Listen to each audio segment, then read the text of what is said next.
నమస్కారం. ETV news కి స్వాగతం. ఈనాటి ముఖ్యాంశాలు.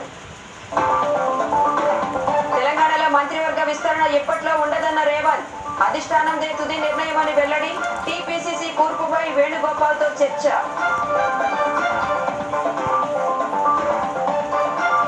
ప్రతిపక్ష నేతలపై కేసుల విషయంలో చట్ట ప్రకారమే వెళతామన్న రేవంత్. అర్జెంటుగా అరెస్టు చేయించాలనే ఆలోచన ఏదీ లేదని స్పష్టీకరణ.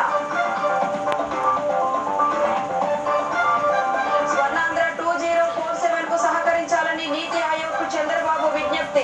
ప్రైవేటు పెట్టుబడులు ఎఫ్డీఐలను ఆకర్షించడంలో సాయం కోరిన సీఎం. ఈ నెల 24 నుంచి ఆంధ్రప్రదేశ్ అసెంబ్లీ బడ్జెట్ సమావేశాలు. పక్షం రోజులు సాగే అవకాశాలు. 28న పద్దు ప్రవేశపెట్టేందుకు సన్నాహాలు. అసాధారణ పనితీరుతోనే ఏపీ పునర్నిర్మాణం సాధ్యమన్న చంద్రబాబు.